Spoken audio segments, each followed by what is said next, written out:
What up, everybody? BCON here from Malice Corp. We are coming to you live to preach on Preacher, episode 2, Mumbai Sky Tower. I am with my main man and my co-host on this epic preacher journey, the Big Papa Matt. Oh, so epic that you even dressed back up for this wonderful episode, man. I'm still loving the preacher gear, so I think Yeah, it's a boy. way to send this off for sure. Well, I figure, like Jesse never changes. Like the dude wears the same clothes every single time. So, hey, Might as gotta well. gotta roll with it until the custard beard grows out. I There it gotta is. gotta I keep like rocking the garb, or until he changes. I guess one of the two. either way, right?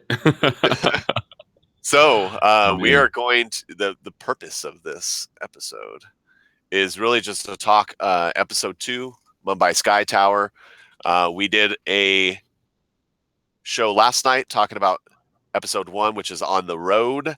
There are links to it will be popping up during the show, and we also have a little info button right around right there, and you could click on that and actually vote. Did you what do you think of the first 2 episodes so far? Did you love it? Did you hate it? Or meh? You will find no hate coming from BCON or the Big Papa Matt. Not from this side of the table, that's for sure, man. I think that these episodes right here, it's going to be one or the other. If you find yourself in between, you're watching the wrong damn show. That's for sure. Yeah, there is nothing meh about what we are doing right now. There is nothing. This is just an epic show. We talked last night about just how well, one, I mean, the first season was pretty amazing, but just how good the first episode was and how it just overtook, for me, any expectations that I had. It killed it on that first episode, and we continued right on here in episode 2. Well, Um, how cool wow. is it just having back-to-back episodes like this? Like sometimes you get like a 2-hour season premiere or anything, but to have night after night premiere like this, I know it's been done in the past. It's not original, but in this kind of day and age where everybody's about Netflix binging and everything like that, like way to get some people hooked into this show and give them kind of 2 a night to night like that. I thought that was a phenomenal idea.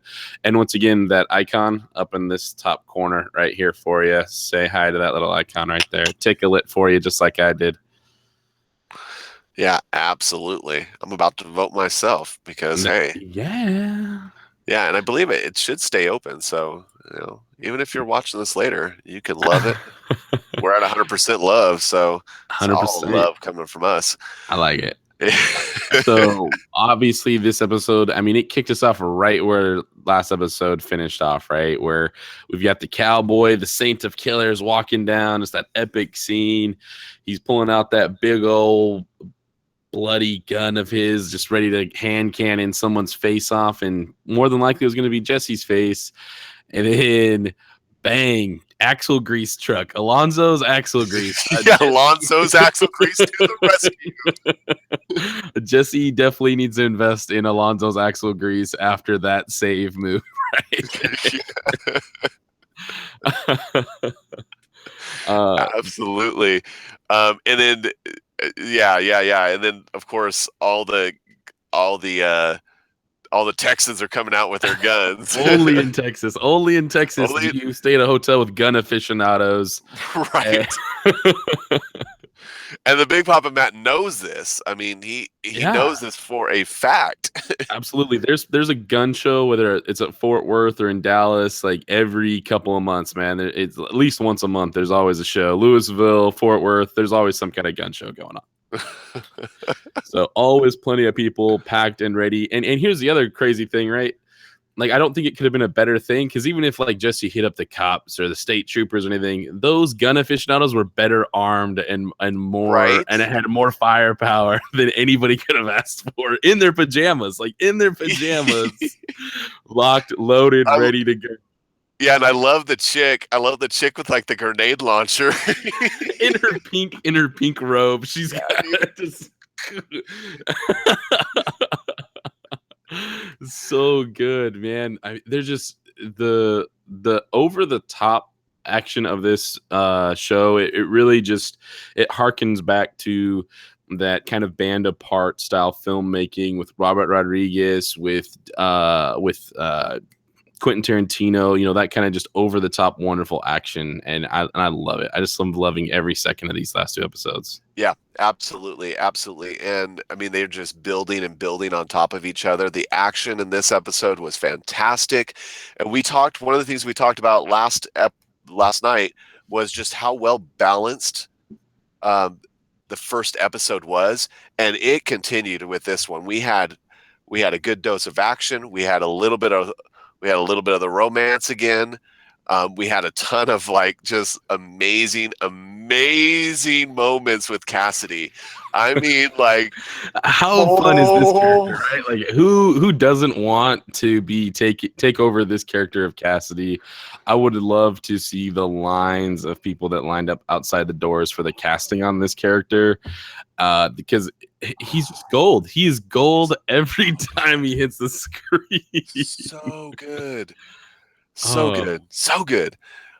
So they're running away from Saint of Killers, of course, and they the whole scene in the hallway, he's killing people in the hotel. Jesse's watching him through the reflection in the vending machine, and dude just walks in with his arm blown off trying to buy a root beer. He gives him something different. He's like, it's a ginger ale. Yeah, he's like, the ginger ale. Cassie's like, what's wrong with ginger ale, man? It's good for blood loss. It's good for blood loss. Oh man, it was like I said, and once again, Cassie just never stops. But my favorite line from that moment is after he gets the soda he doesn't want, and he's like, "You guys got any quarters?" Yeah. He's asking for change as his arm continues to bleed out while he's there. And then even asks the Saint of Killers, "Do you have any quarters?" Yes, and he does it quietly after Jesse tells him with Genesis to be quiet. Quarters. Got any quarters? And then of course he gets slammed into the machine and a bunch of quarters come out, which is just it's the little things sometimes in the way that these producers and the film, what am I trying to say here? The filmography. Yeah, the videography, the directors, all of those guys that are part of this. It's just phenomenal. It really is. One of the bigger thing too, though, was that little scenes like that. There's those little extra moments. Are they necessary? Absolutely not. Are they overly gratuitous in a lot of the times? Absolutely yes. But it's what makes this show so different from anything else, because its details are in the details, and it makes it so much fun to not only watch the first time, but to re-watch it. And this is actually one of those seasons, or one of these shows that normally I watch a show one time, I watch a season, and maybe I'll dive back into an episode or something I really enjoyed. But every single one of these Preacher episodes, you just find more and more of those little bits and touches that make it so special and make it such a great experience as a fan watching them. Totally could not agree with you more. I mean, it is just it's such a joy. We are so we are blessed to have such great television shows like this right now. Being comic book nerds, man, when you get to see something like this, thank you. Producer Jack just came in. It's cinematography. That was the word I was looking for. One of the words we're looking for sure. Appreciate you listening in on that. Appreciate you, Jack. Good catch there. Good catch there. And to give love and credit where credit due, Joseph Gilgun is Cassidy, so that's the actor there. So big shout out to Gilgun, Mr. Gilgun there. Appreciate you. He does such a great job. So they decide to go check out the. How does he say his name? The Great Ganesh? Is that what it is? Or let's see, I have it written down from last fantastic episode. Ganesh. The amazing Ganesh. Amazing Ganesh. Who we find out it's Fior. And I didn't make that connection last episode. I think I was just too tied into what was going on. but it's poor Fior, like, and yeah, and what a great way to get him back in the episode too, because yeah, you never see his face the whole time. They did a great job of cutting his face off every time. Even in the beginning of the episode, you see the amazing shirts, and their faces are blacked out even on that. So you're anticipating this character, and I love to see that it was Fior back in action there with us, and to see how he got that position was even better. And it's totally, he's like, it reminded me so much of The Prestige, like how he's got this great act, and he's got this great act where he's killing himself on stage, like literally committing suicide on stage and then reappearing. So for me, that was that in my mind, that the synapses were all connecting to memories, and I was like, oh, that's totally like Prestige right there. It really was, and even better parts, right? Is every single one of those deaths has those little moments again that we talk about, where it's just overly gratuitous, absolutely not necessary, but so Holding much up his damn own fun. head, like, yeah, holding up his own head. The after he gets split, like the traditional magician, like splits you in half. He lifts up the bars, and then his guts spill out. I mean, it's just I really, the word I want to use is gorgeous. Like how much detail is put into these moments like that. I really do love it. absolutely. Yeah, just fantastic. And for me though, that was so dang sad with just that whole scene, Fior, in that way though, that he's lost his buddy, dude. He's lost his running partner, and he's just depressed. He's sad. He's lonely. He goes and gambles and wins a bunch of money, and then has sex with a hooker when he doesn't seem like he's enjoying it even, and then gives her all of his money, and then goes and kills himself again. Like, yes, and every single way that he's doing this, right? I mean, he's putting a pistol in his mouth. He's hanging himself. One of my favorites is he takes the mic and electrocutes himself in the bottle of champagne, the ice bucket with it. Just so ridiculous on how some of this stuff goes down, and it was fantastic. yeah, absolutely.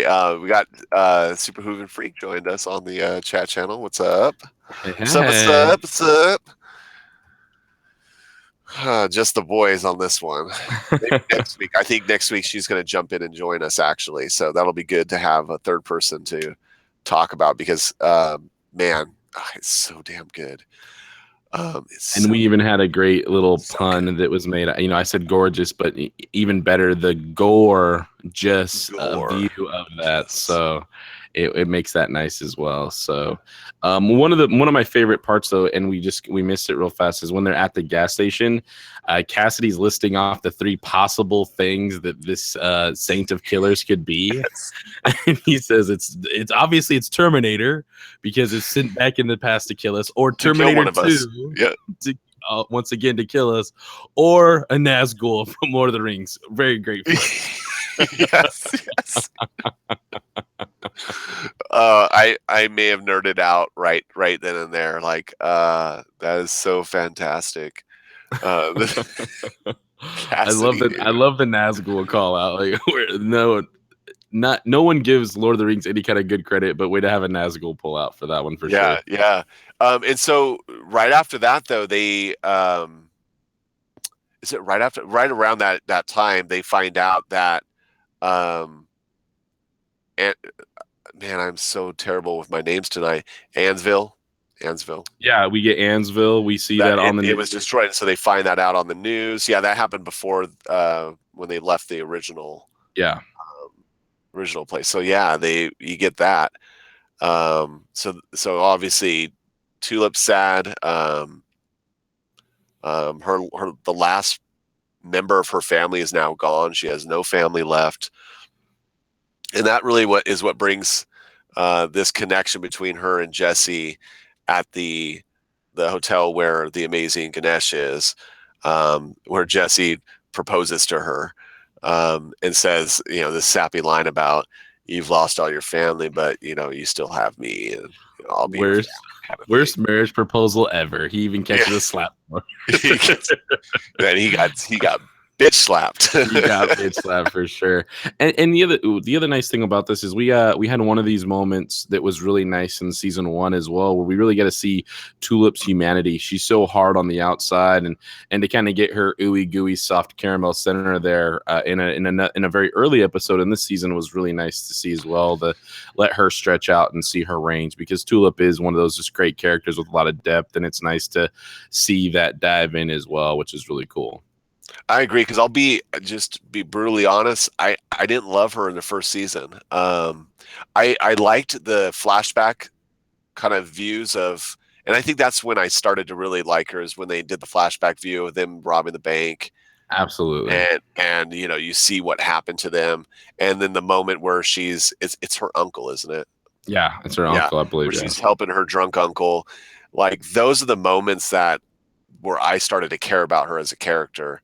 Whereas prior to that, I was just like, man, this lady's just crazy and like bent on revenge and She was very much a trope. pushy. She was that trope of just that hard-nosed female character that felt like she's a little bit more just placed in there just to have a female character, and there wasn't a lot of develop to her until we got those episodes where we saw a lot of that depth, and we're getting that really early here to remind us, hey, she's not just this hard ass that doesn't feel anything, and is trying to hide everything from Jesse. She is somebody that that she trusts him so much, and she's terrified to lose that trust in him, and that's one of the big motivations for her not to be telling Jesse about her and Cassidy hooking up or taking care of each other, things like that as well. So once or again, now telling her about Gary. now about oh that was a man, big dude, man. So Gary, so first of all, how many times have you guys had those awful like waiting in line buzzers at a restaurant? You have like the hour wait and you have that buzzer,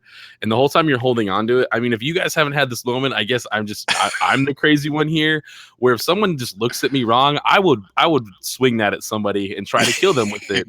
And they're heavy too. It's not like it's They just a little like old school 90s beeper. No. I mean, when you really think about it, you're like, man, I could really mess somebody up with this thing, right? I could really make some damage with this little plastic piece here. And thank you for Tulip having one of the more inventive kills in history of TV by killing somebody with a line buzzer was phenomenal. Oh my goodness, that was so good. Poor Gary. I'm glad you showed up. It's even better to watch you go, my man, because that was fantastic. Yeah, it was totally good. It was so good.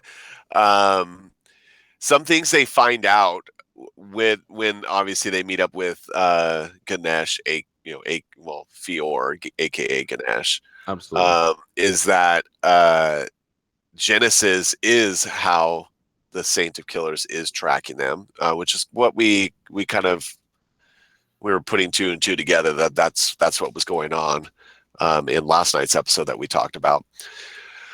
So we do find that out. They come to this conclusion that, well, follow the music is one of the big kind of ending themes to this episode. So they decide that, well, if God likes jazz, I mean, where should we go if God likes jazz? Well, of course, you should go to freaking New Orleans. I mean, the home. The birthplace of jazz, right?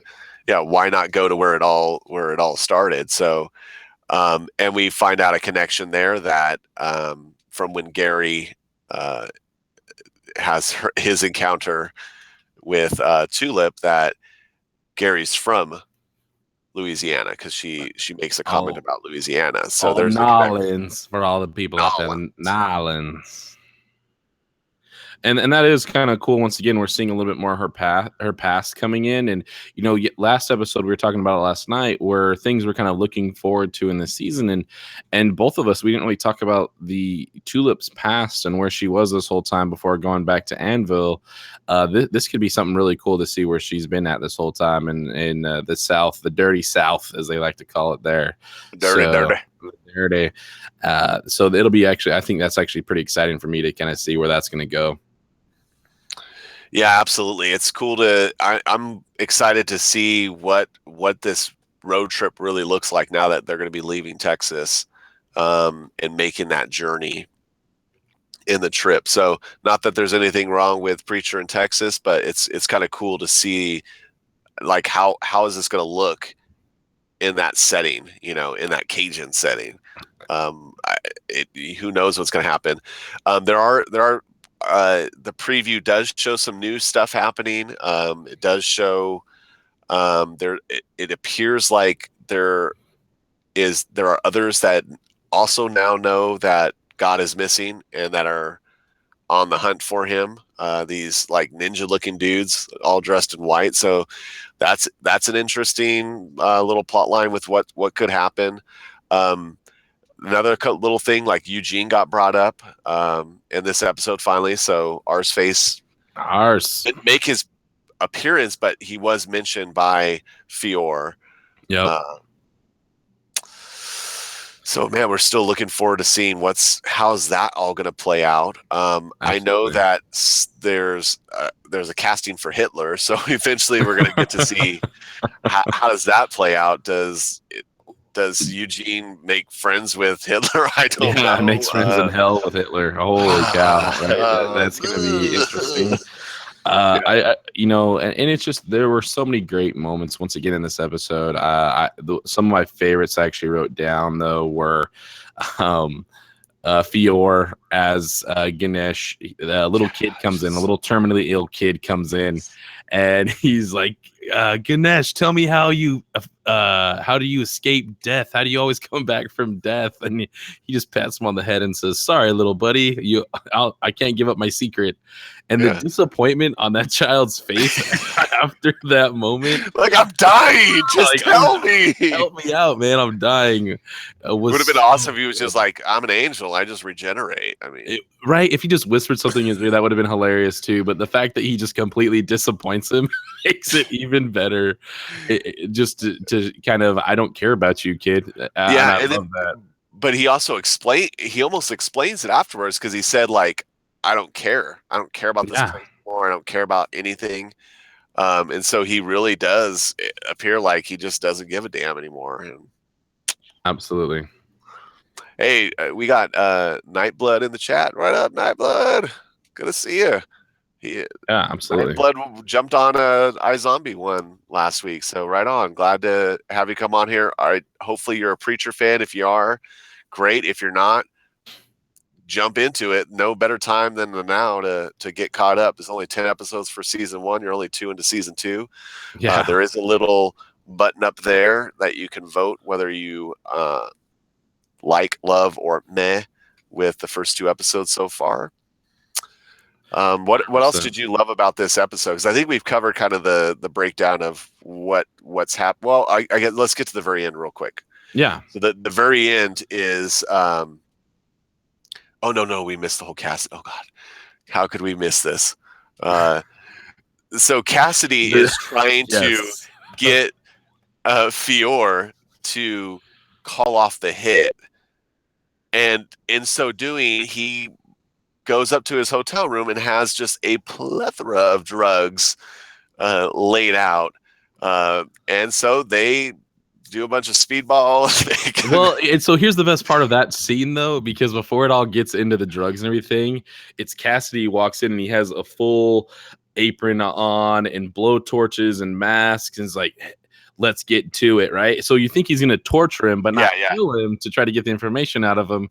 And really, he's basically Walter Whiting this scene and makes a chemistry set of building heroin speedballs. I mean, it just... And I love that the first time he goes, your first time has to be into a main vein. And he straight just gives him the heroin right into the jugular. Like, absolutely. And then, of course, he dies like immediately and reappears. And he's like, yeah, a little less heroin. Just, oh man. Just so much good stuff. And that whole, when we talk about the cinematography of this show, that whole about 5 minutes of the show of them just tripping out together and bonding together in that hotel room is just amazing how they played that out, and the different camera angles that were used, and the there were times where they were slowing down giving that slow motion effect to, give the viewer kind of that effect of like, these dudes are tripping. Like, they are seriously tripping balls right now. These dudes are on something at the moment. And that's just so great about what this show does. I mean, first of all, Rogan is absolutely known for his drug scenes in all of his movies of just having phenomenal moments. The and shrooms this are turning on me, man. They're turning on me. Turn it on me, man. I took too many drugs. What's wrong with these chairs? This lived up to every single moment of that, and to be able to get it into a primetime TV show and not have to be in a rated R movie is even better. It really is. I'm blown away every time I see this show, and I love the limits that they push this every single time. It feels like now, at least these last 2 episodes for sure, and so much of season 1 was the same way.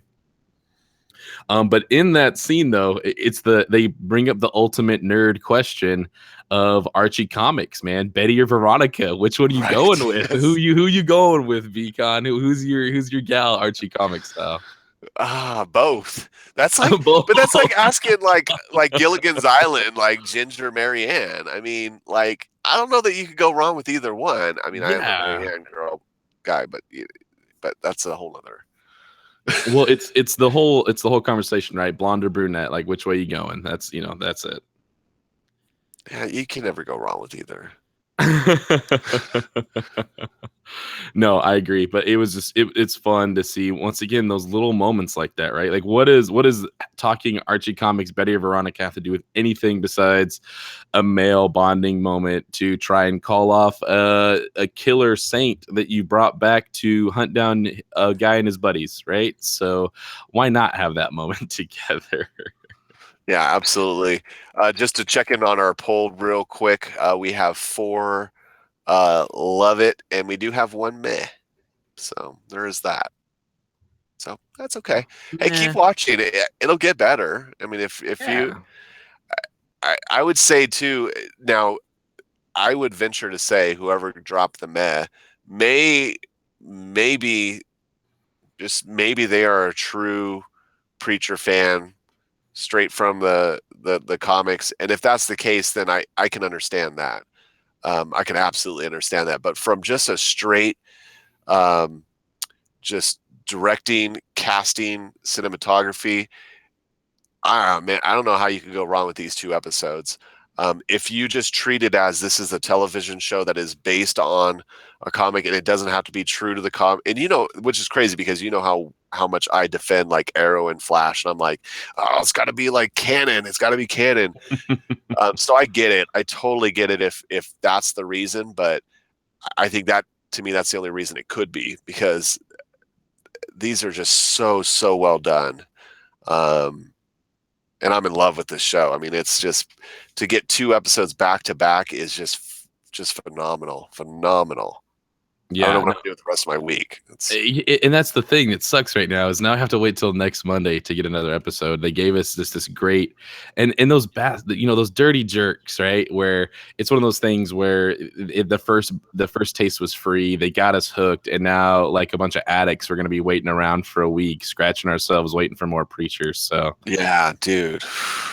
So looking forward to it, though. I can't wait. I'm really, really excited for it. And the last little piece that I really loved, I want to talk about, was at the Amazing Ganesh shows. It got so bloody and so gory that they literally had a splash zone. They have a splash zone like a Gallagher show. Yes, people are excited. It was total Gallagher time. We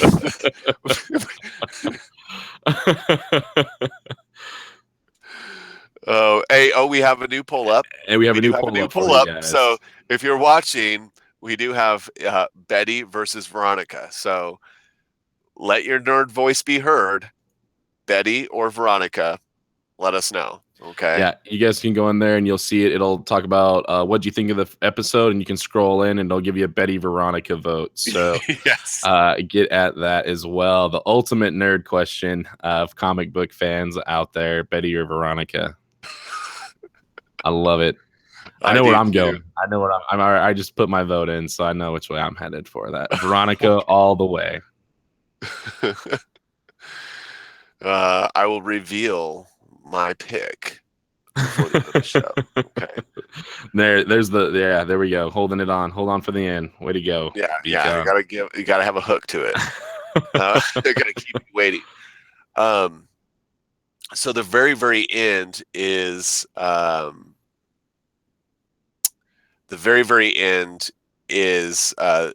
yeah, Cass thinks he convinces Fior to go ahead and call off the hit. Fior says, yeah, I'll call it off. Fior has this conversation with Jesse about it, and Jesse keeps pushing the envelope of like, yeah, but if it really called for it and it would help me find God, then I'm going to use it. And Fior's like, dude, that's not a good idea. And he's like, yeah, but I'm going to do it anyway. He's like, you really shouldn't. And he's like, you know what I told you back in Ansville, that this is here for a reason, and it's here for a purpose, and it should be. I'm the one that has it. I'm the one that should use it. So at any rate, they decide they're going to go to Nolans, and before they leave, they say their goodbyes to Fior, and Jesse uses Genesis because he's trying to use Genesis so that Saint of Killers will come there so that Fior can tell him the hit's off. But what he says to Fior is he says, find peace, right? Is that the exact? Yeah, find peace. Find peace is what he says to him, which I do love the moments where Jesse tries to use Genesis in a way that is helpful, in the way that is like giving towards others. It usually doesn't end that way. It never really works that way. It's like magic always comes with a price kind of thing. Yeah. Genesis always comes with a price, and it doesn't work out the way that you envision it working out. Yeah, and it really doesn't. And that's the thing where what's the saying of the path is always paved with good intentions, right? Mm-hmm. So I think it's one of those same moments right here, right, where they're heading to New Orleans, and he has this great idea to give somebody who's helped him out some peace and try to make him find some happiness, and Fior really, he takes a different route, right? I mean, and he takes the way that so many others in this world take it, and Fior, the cowboy shows up, he's there for him, and he asks him to pull one more favor before he goes off and hunts Jesse and the others down in New Orleans. Yeah, and that's that whole final scene is just man. Good night, sweet prince. Yeah, we were watching just so everybody that's watching, we were watching that last part of that scene together, Matt and I, and that was my line when he finally dies. It was the good night, sweet prince. Good night, sweet prince. That was a great part right there for you. Wait, nice drop on that moment. Yeah, because it's Fior, man. It was super sad because he was my favorite of the two. Man. I don't know. You watched it more recently than I did. Yeah, something like that. Yeah. He died. He did not make it. He did not make it too far. That's for sure. He did not. I'm trying to see. DeBlanc. That's what it is. I knew. Yeah, see, I was onto it. Why can I not vote on this Archie thing? Why can I not use technology? Just refresh the stream sometimes. It helps. Yeah. Because we're coming to a close here, so let's go over any other little thing that you really loved. Final thoughts. Two things for me. Once again, Cassidy killing it with the wonderful lines. Everywhere, it's so unforgettable, you'll never forget it. And he goes, oh, I almost forgot to tell you that we got to go and check out this amazing Ganesh. Just a killer line once again from him. And then the last part is really, I'm loving this. Tulip is, she's trying to protect Jesse right now. Yeah, she protected from the guy Gary, I believe it was the guy, whatever his name was, Gary. And I love that, man. I think that there's a lot there that she really cares for the guy, and we'll see how that all turns out, man. Looking forward to it. All right, I'm gonna get our poll results here. poll results. Make sure you guys, if you haven't voted, right up here in the top by my finger, there's a little eye. We got 2 polls up right there. We have what'd you think of episode 2? And then we also have another great nerd question, Betty or Veronica. So check it out. Spur of the moment. That one was not planned. Get That those was not planned. But sometimes that's how things work out best. There's also a link in that information for last night's video. So if you missed last night, our talk last night on Preacher, you can click that and you can see all of our comments about episode 1. So we'll just announce, at least on the live version, the final poll for the live version was 4 love it's and 1 meh.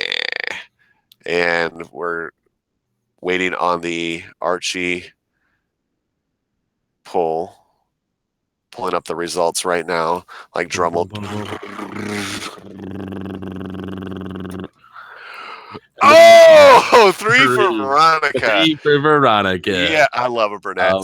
I love it. Good job. Unless my wife dyes her hair, which she does all the time, and she goes blonde, and I love that too. And then you love a blonde, and that's the thing. It's like you said, the best of both worlds. You can't go wrong with either choice. So look, if you can't decide, just find a girl that's okay with changing her hair color all the time. Maybe she goes redhead every once in a while. That's cool too. Throws it in there. Whatever. It's all good. Well, absolutely. Hey, what a fun time. Just Matt, I'm loving getting a chance to chat with you. If you guys don't know, Malice Corp is all about a bunch of nerds that grew up nerdy together, and some of us never knew each other. We have friends of a friends of a friends. Oh, 4 votes for Veronica now, by the way. She's coming in hot. The poll has spoken. Taking the sweep. She is smoking. If you, so, some of us don't all know each other. Matt grew up with, and has friends that were friends of mine, but we were never friends growing up, and feel like we've been friends forever. So it's always good, always good to jump on and chat with you, and just share our nerd love here together and talk Preacher and talk absolutely Flash and Arrow and all these great things that we love nerding out on. So you can follow the Big Papa Matt. Get your list ready. Yeah, get your guys' pens and papers ready. Have it all written down.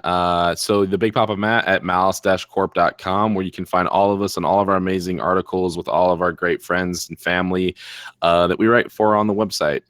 You can also follow me, the Big Papa Matt, on Instagram and Twitter. So check those out as well.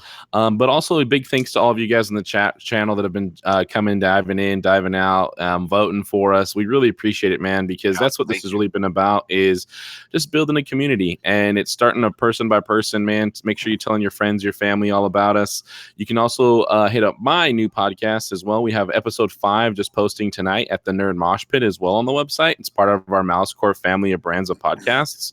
And on that, we just talk about the same kind of stuff. TV shows, movies, comics. We do it all in one, a little over an hour every week for you guys to fill your ear holes with something a little weird and dirty and a little messy, but it's fun to talk about later on after you have a good shower with it. So enjoy your time with it. We have a ton of fun there with you guys, and it's all about being positive and making sure people feel safe in those spaces. So I really do love it, and make sure you guys like and subscribe to the channel. We're building this community, and it happens one like and subscribe at a time. So thank you guys for that. Yeah, absolutely. We're not the site that's paying people to come and subscribe and join us. This is all done organically. So thank you to every single person on Twitter and Facebook and through the YouTube channel that have gone and shared with their family and friends and ex-boyfriends and enemies and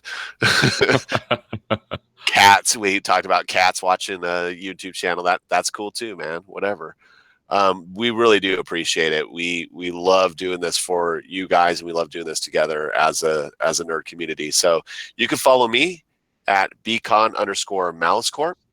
You can follow the main MaliceCorp site at MaliceCorp. Corp, MaliceCorp. You can follow our main podcast, MaliceCast Live. You can follow that at MaliceCast. And we do that every Friday night at 8 p.m. Pacific Standard Time. So definitely check that out. We will have just kind of what's going on this week. That's happening on Friday. We will have a iZombie show just like this going live tomorrow to recap the iZombie season finale for season 3. So make sure you jump on and catch that with us. It's been an awesome season for iZombie, and going to be super duper duper sad to see that go because, yeah. But I got Preacher, so hey, I'm happy, and I got video games, and I got great friends. It's all there for it, man. Like Matt and everybody over at Mouse Corp. So a big thank you to Jack Mouse for producing this show. And are you going to wear the collar for iZombie? Was our last question of the night. Yeah, no. This is a Preacher only thing. Now I actually can go wash it. So it's got a week break to get washed. I was trying to get a spit take from you, so I almost got you. You almost got me. Yeah, the Raising Cane's. Almost got a spit take there. Well, hey, thank you all for joining. Hope you if you liked it, hit the like button, drop some comments for us, subscribe, check out the rest of our videos as well. Thank you all so much, and until next time, stay nerdy out there.